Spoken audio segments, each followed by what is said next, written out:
Alright, y'all, we back with the man, Mr. Nightmare. This video right here is called 3 Disturbing True Horror Stories. Without further ado, if y'all are new to the channel, subscribe right now. Let's get it.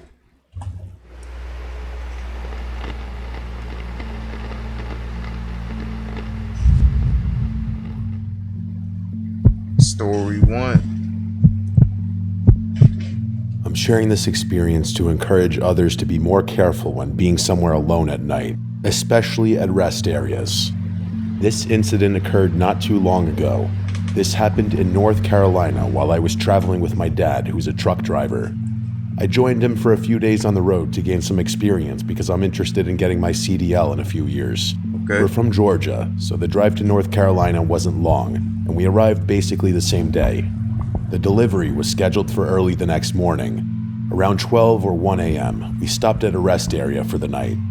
The parking lot was full of trucks, but the restrooms were completely empty, likely because most drivers were asleep in preparation for early deliveries.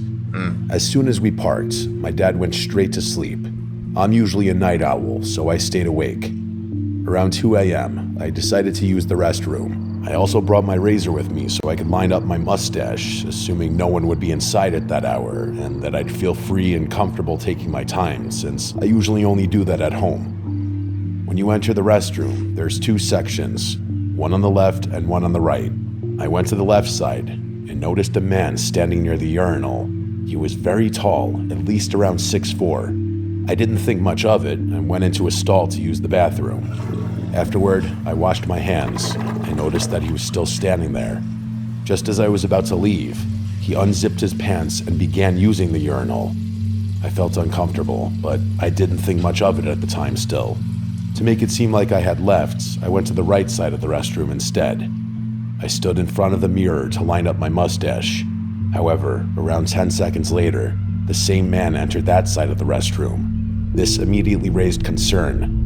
He had already been on the other side, so there was no clear reason for him to follow me. He started walking toward me, and as soon as I took out my razor, he suddenly stopped directly behind me. He looked shocked, almost as if something hadn't gone the way he expected. At that point, I felt genuinely uneasy. I continued lining up my mustache as quickly as possible without messing it up, trying to remain calm. Through the mirror, I noticed him walk to a urinal and pretend to unzip his pants.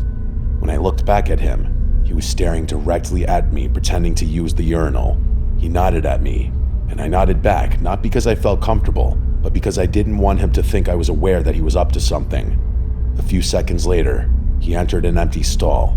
When I glanced back, he was standing completely still in the corner of the stall, staring directly at me with wide eyes. I pretended not to notice. About 20 seconds later, he returned to the urinal and again pretended to unzip his pants, briefly looking at me before turning away. Once I finished lining up my mustache, I left immediately. As I passed him, I kept the razor in my hand in case I needed to use it to defend myself, considering I had to walk past him to get out. While I'm not short or weak, he was much taller and appeared to be at least 20 years older than me. Considering I'm 5'9" and he looked like he was in his late 30s or 40s, I knew he could easily overpower me. I exited the restroom and noticed security cameras near the entrance, which gave me some relief. The man did not follow me, thank God. I was flooded with relief. I turned to the truck where my dad was still asleep, along with all the other drivers in the lot. I told a friend what happened, and about 20 minutes later, he replied.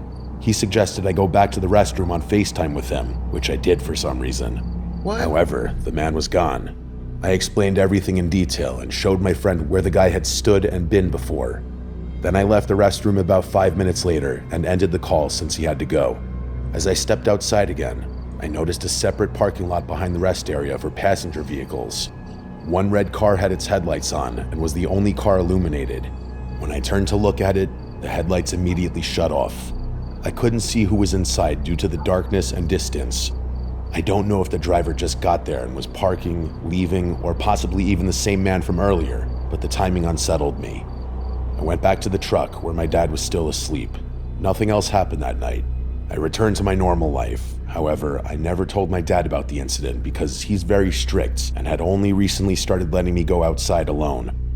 I was 17 at the time, and I knew telling him would likely result in him not letting me go outside alone again until I turned 18, which then I would be independent and can go wherever. The only person I told about this was my friend. Afterward, I tried to rationalize what happened. The man didn't appear homeless or on drugs, but the way he was acting was far from normal. He had clean clothes and a well-kept beard, so I doubt he was homeless or a crackhead. Still, what continues to bother me is what he was planning and why he acted the way he did, and what will creep me out forever about that night is what would have happened if I hadn't had my razor with me. Since that incident, I've become much more careful about my surroundings, even during the day, and I avoid going out alone late at night.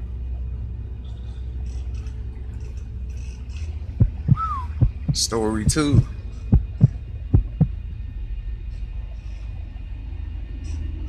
I'm a woman in my early 20s, and I've lived in New York City my whole life, so navigating the MTA at any time of day or night is second nature to me. For context, my one-way commute from the city to home is about 2 hours each way, involving 2 trains, a 30-minute bus ride, and then a dimly lit 5-block walk home. After doing it for so many years, I usually don't think twice about it, but there are 2 nights I still replay in my head all the time. The first instance happened on the train. I had just stepped on right before the doors closed, so I stayed standing near them. I had headphones in, but I could faintly hear a homeless man saying something at me. At first, I ignored it, assuming he was talking to himself, but he kept staring directly at me. So I took out one earbud and asked what he said. That's when I clearly heard him angrily insult me and call me a bitch. My heart instantly started pounding. I still remember how hot my ears and face felt. It was like all the blood rushed straight to my skin. I started trying to make eye contact with other passengers, silently hoping someone else would acknowledge what was happening, but nobody would hold my gaze for more than a second. Everyone just looked away. At the next stop, even though it wasn't my stop, I got off and quickly moved into the next car over, desperately hoping the man wouldn't come out and notice where I went. The unsettling part is that this honestly isn't even unusual while commuting in New York. Most of the time, you just keep your head down and try not to engage with whoever the aggressor is. Still, I kept glancing through the train windows, waiting to see if he followed me. 2 stops later, I finally saw him step off the train. I didn't even realize I'd been holding my breath until the doors closed behind him. The second instance happened when I was in grad school. I had night classes that ended around 8:30 p.m., so by the time I caught the bus home, it would usually be well after 10. Late night bus rides always feel different, quieter, and more unpredictable. Usually the drivers only stop if someone pulls the string or requests it. That night, I was listening to horror stories during my commute, and the specific story I was listening to was about a woman being followed. So when I got off the bus, I remember lowering the volume and becoming extra aware of my surroundings. The final part of my commute requires me to walk past a couple of stores before turning down a dark residential dead-end street with terrible lighting. One of the stores I pass is a Popeyes. I remember debating whether or not I wanted mac and cheese, but I had already passed the store and was almost at the end of the block before deciding to turn around and go back. That's when I noticed the man from the bus. Up until that moment, I hadn't paid attention to him at all, but the second I changed direction, he literally stopped walking, like he froze. Then he just stared at me wide-eyed. It immediately made me uneasy, but I tried to brush it off and went into Popeyes anyway. They barely had anything left because it was so late. So after a minute, I left and continued heading home. It wasn't until I was halfway down the block that I noticed him again. He was standing right at the entrance of the dark street I had to turn down. He was just standing there, waiting. At that point, my pace slowed immediately, and I called my brother. He's usually never home, so the fact that he answered honestly felt like a miracle. I think he could hear something was wrong from my voice alone, because the second I told him I was by Popeyes, he immediately said he was coming to meet me. Knowing my brother was on the way, I finally turned down the dark street and passed the man, and then I heard footsteps behind me. The man had started walking too. He stayed behind me, matching my pace, and then he quietly told me that he loved me before mumbling other things that I couldn't understand. At that point, I decided it was safer to stay somewhere with light, so I walked back to the store area and waited outside a liquor store nearby. Since I live in the neighborhood, I recognized a lot of the men who usually hung around there, and I remember scanning the area hoping to spot a familiar face. But that night, I didn't recognize anyone. That's when the man approached me. He repeatedly asked if I needed help and insisted that he could help me while slowly moving closer. I said no loudly more than once, and honestly, if he genuinely thought I was lost and wanted to help, that would be one thing, but I was clearly saying no over and over, and he just kept advancing toward me anyway. Then I noticed he was wearing latex gloves. This was post-COVID, so my immediate thought was that if he was that cautious, why wasn't he wearing a face mask too? And it wasn't even cold outside, so the gloves looked completely out of place. Then he started repeatedly telling me that I needed to go home, almost like he was trying to pressure me into walking past him again. A few seconds later, he walked into the liquor store, and the second I saw him move further inside, I turned the corner where my brother was finally walking toward me. The entire situation probably lasted 5 minutes at most, but it felt so much longer than that. That's the strange thing about moments like these. They happen fast afterward when you replay them in your head, but while you're living through them, time barely moves. Story 3.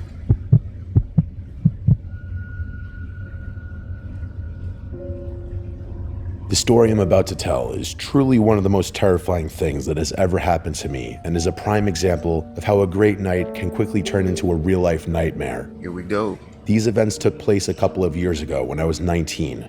Now I'm almost 26. However, I clearly remember all the details, and honestly, I still can't really explain what happened. For some context, I'm from a relatively large city in southern Europe. My neighborhood consists of small houses and some residential buildings. Nothing out of the ordinary. No sketchy places or abandoned houses. To be fair, it's quite boring from time to time. Plus, I know personally all of my neighbors, so I've always felt safe living there. Back in those days, my life pretty much consisted of going to my lectures at university, then going back home to study for my exams, getting some sleep, and doing the same thing for entire weeks. I didn't have much free time at all. One Friday, though, my parents decided to visit some relatives from a different city. They were gonna arrive there in the afternoon, stay on Saturday, and come back sometime on Sunday. This meant one thing: I had the house for myself during the weekend. What could be better for a young guy like me at the time? I enjoyed being alone at home ever since I was a kid. This was also a perfect opportunity to invite my friends over, since, as I said, I didn't get to see them that often because of studying. So I called them, and they agreed to hang out on Saturday. We were gonna order food, play video games, and just catch up with each other. There was just another thing I had to do before the weekend. I had completely forgotten that on Friday evening, the annual geography quiz was gonna take place at my university. I had to go since I already promised my peers. Plus, I had nothing else to do that evening. I thought it might be fun, and not to brag about it, but I've always been good at such quizzes. The evening went smoothly. My university friends and I formed a team of 6 people. There were a total of 10 different teams which were going to take part in the competition. The students' hall we were in was packed to the brim. I didn't expect so many people to show up, actually. We were enjoying the night. Free food and beverages were being served for everyone. The atmosphere was great in general, and just like that, we were at the last question of the quiz, and soon after, it was time for the results to be announced. To my surprise, our group finished second out of 10 teams. We got a small award, took a photo together, and it was finally time to go home. My friends and I parted ways, and I hurried to catch the last subway. The city where I'm from doesn't have a metro system running all night, which, to be fair, kind of sucks. Anyways, I got off at my station, and now I was walking, 10 minutes away from my house. This was in the beginning of October, so the weather was getting kind of cold. Plus, I was tired. I just wanted to get home, eat some microwave noodles, and go to bed. What I heard next was one of the loudest, most blood-curdling screams that I've ever heard in my entire life.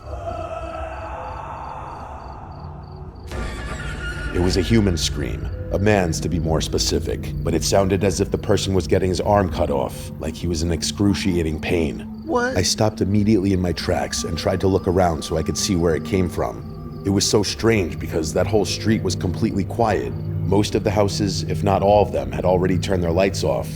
I was actually freaked out for a second because the whole situation was so unexpected. But then another scream followed. This time I managed to get a better understanding of the direction it was coming from. It was the direction of my house. I rushed to get home. I wasn't running, but I tried my best to walk as fast as I could, while constantly looking over my shoulder and carefully listening for some movements near me. As I was just turning right at the corner near my house, I saw a group of 4, maybe 5 people in the distance. They were probably 200 yards away from me. As soon as they saw me, all of them started running toward my direction. I was taken aback by this. I asked myself why on earth someone would do that just by seeing a random person on the street. My instincts kicked in and told me to run this time. My house was right between my position and theirs, but luckily much closer to me than the group of people who were now shouting some unintelligible things. I got to my front door, and just as I was trying to unlock it, my keys fell on the ground like in a fucking movie.